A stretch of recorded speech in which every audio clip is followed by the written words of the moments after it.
Welcome to Mentoring Moments. Mentoring Moments is a sub-series of the eCommerce Edge podcast. It is composed of clips taken from Jason's one-to-one and group mentorship sessions.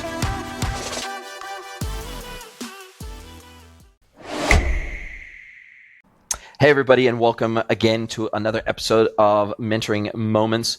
And I'm here with Sean Mellis again on one of our 2 weekly one-to-one mentorship calls. And we've been going through lots of stuff over the last, I think we've been meeting now, Sean, for about 6 months, roughly, maybe a little bit longer now, actually.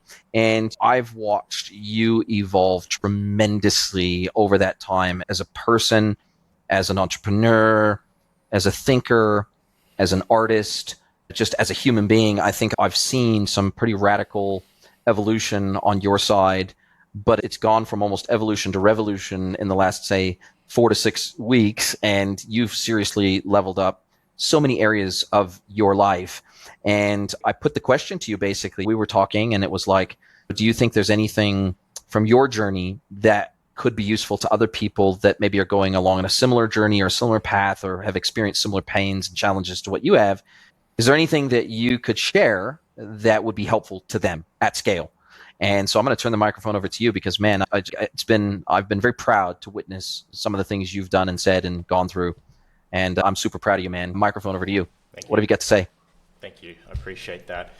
Yeah, so I've been having a think as to what was the major turning point or mindset shift that was able to steer me in this new direction and build back a lot of the confidence that I had lost through making the decision to wind down my old business.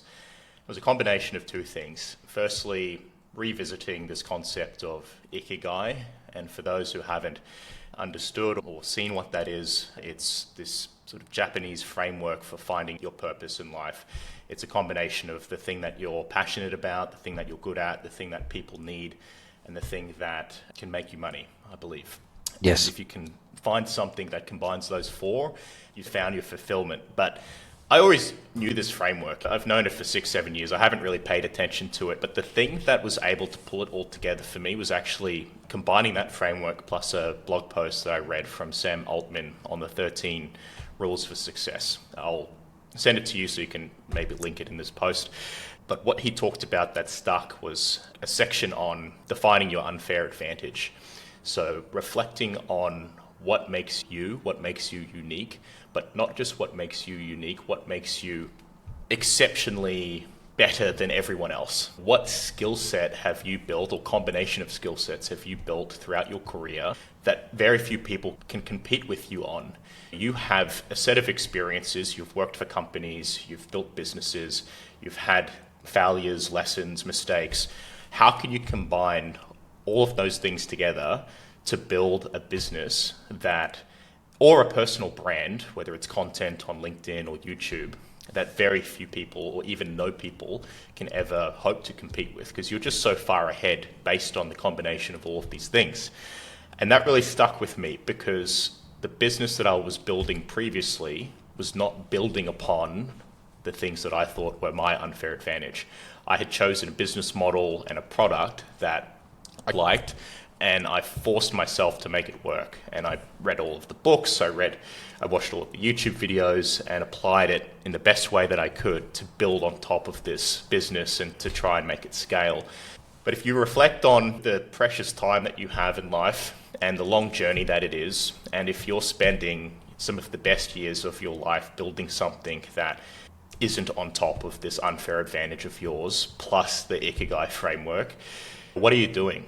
Why are you doing this? Why are you killing yourself over something that really isn't, in the grand scheme of things, your purpose? Because you know yourself that this is difficult, it's not fun, it's painful, and you're continuing to do it. It's self-harm at this point. And this is the realization that I had, not through this process, but simply just hating it and wanting to move on from it and do something else. And reflecting on the start of this year, I think it's been a transformation of understanding, what do I just really love? What do I want to do more of? And when you find that thing, you don't want to stop doing it, because this is really what you're meant to do. This is your destiny. And something else that I wrote down that sort of ties that all together is the concept of building a really long-term sort of business. What's the legacy business? If you were to build something for the next 30 years, the next 50 years, what are you going to dedicate your time to? If you can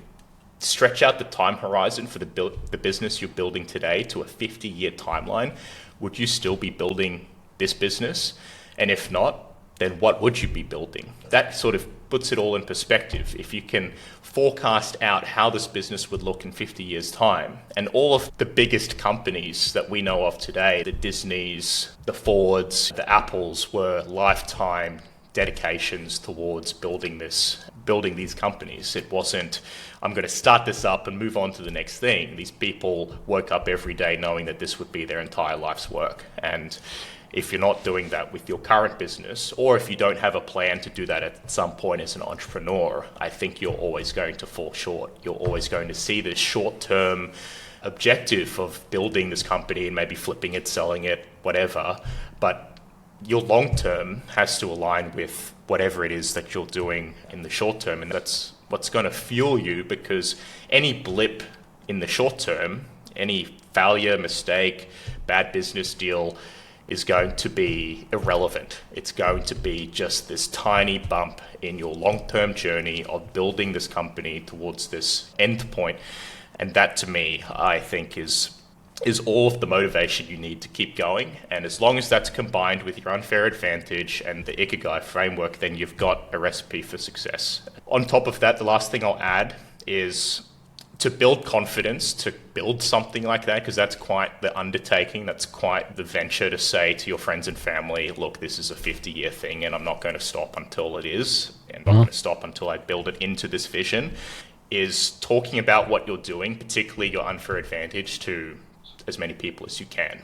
And when you talk to these people and you explain what you're doing and you explain the craft, you realize how good you are at explaining these things, that very few people understand or can articulate it as well as you. And that is this feedback loop of confidence of people who are probably a lot smarter than you in a lot of cases, or know a lot more things in different fields, don't know anything about the thing that you're talking about, but you know that this is valuable. You know that this is going to be something people need. And it's through those sort of conversations you get to understand just how good you are at this particular topic or this field.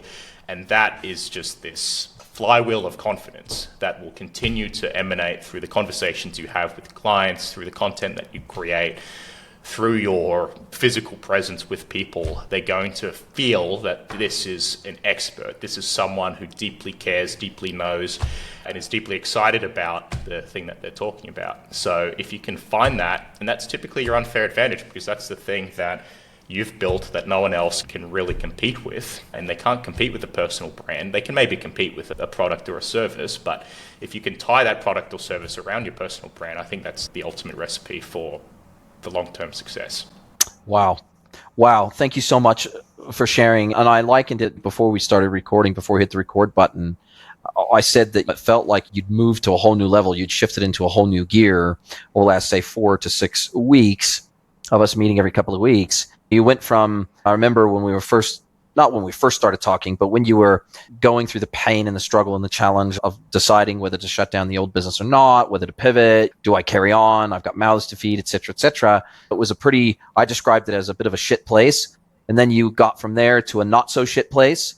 But then you got, over the last, say, 6 weeks, you got to a place where this was a whole new level of passion, fulfillment, just feeling like you had, I know it sounds real tree hugger-ish, but you'd really identified your reason for being, your purpose for being here, and something that, as you described, this is something I can actually do for the rest of my life. Now, the application of this passion, or the application of this love, or the application of this skill set may change over time, or how I apply it may change over time, but this overriding level of artistic output that for you as a creative, that your calling, again, that's almost a semi-religious term, I realize, but your calling is to put art into the world. Now, what form that takes may change, but you are putting art into the world. You're putting your art into the world. And you're uniquely able to apply that in a way that is commercially beneficial to the people who receive your art,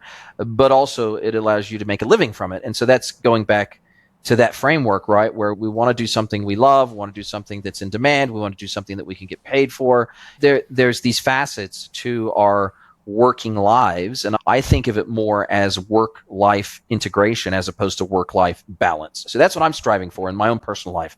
I'm striving for work-life integration, not balance, because balance is just, it's almost unachievable, because at times you will need to put more time into your work than into your personal life or your relationships or your mind, your spirit, your spiritual side, whatever it is. There will always be imbalances. You will never ever get it perfect. You'll never devote exactly the right amount of time to your health or your nutrition or your exercise or whatever. You will always have some element of imbalance there. I think it's how can we integrate the thing that we need to do to survive and make a living off of, how can we integrate that as seamlessly as possible into our day-to-day life? So instead of it being disruptive, right, it's completely harmonious and seamless. And if I need to, I guess I'm in the envious position, and I don't take this for granted, that in between meetings in the afternoon, I can just go, and if I need to do some shopping, I can go and I can do some shopping, and then I can come back and I can jump on to my next meetings. And I guess I've tried to intentionally engineer my life to where I am not a slave to the thing that makes me money, that it's a slave to me. And it's working in service of my life, not me working in service of it. And I think it's just what you've described to me, if I was to boil it down, is to live a life of intentionality, that instead of just living a life of circumstance and letting it happen to you and you reacting and adjusting on the fly, that no, I'm going to engineer my life. Just the same way as I would design a piece of art or design a prompt or a query for Google, just the same way I would engineer that, or engineer a solution architecture for a commerce system, whatever. The same way we would do that kind of engineering or data engineering, we need to engineer our life quite holistically. And it feels like you have started down this journey of work-life integration that you haven't quite ever had it to that level before. That's how I perceive it as an outsider. Yeah, that's right.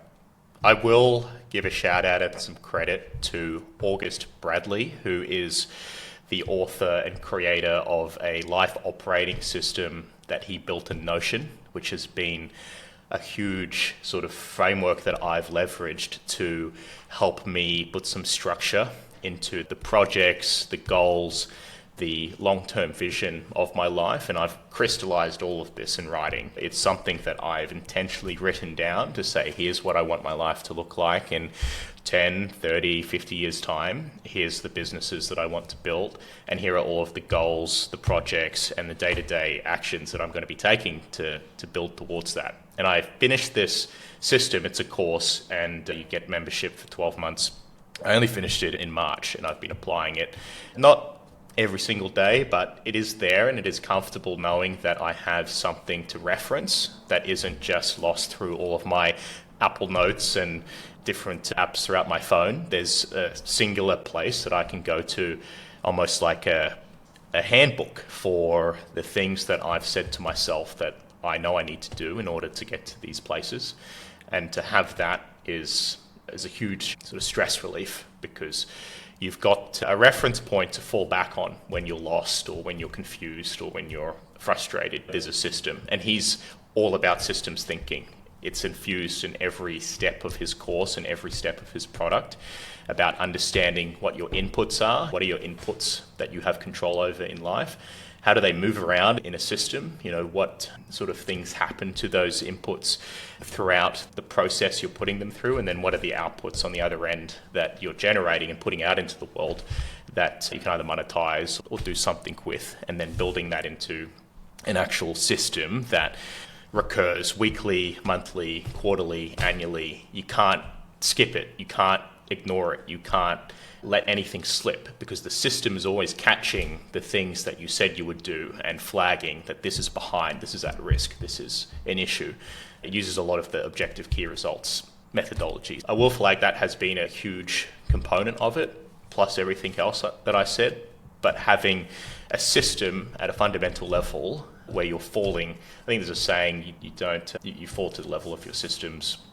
I butchered that, but For those listening, there's a quote about falling to your systems instead of falling to your own inadequacies. You fall to the system that you've created and you continue to leverage that system to help you get back on your feet. Yeah, systems thinking is also a big part of it. Love it, man. Listen, thank you so much for being always so willing to dig deep and so willing to make change, so willing to challenge yourself, and ultimately having such a desire for a better life that it was like, I'm not going to ever settle for less than. I'm not going to settle for being unhappy for the rest of my life. I'm not going to settle for, that my legacy is not just going to be a failed business, for example. It's going to be so much more than that, that the impact I want to have on the world, the mark I want to leave on the world is so much more important than that. And I'm not going to let what's happened before define who I am moving forward, that I get to reinvent myself. I get to recreate myself anytime I want to. That option is open to me. And I think you've done a really good job of recreating yourself right before my very eyes over the last 6 months or so. And it's been an amazing thing to watch, man. So kudos to you. And thank you for being willing to share with everyone else out there and some of the things that have worked for you that will hopefully work for them too. Really appreciate it. Thanks, Jason. My pleasure. I hope this helps. If you'd like to get mentored by Jason for free, head over to greenwoodconsulting.net, scroll to the bottom of the page, and click Get Mentored by Jason.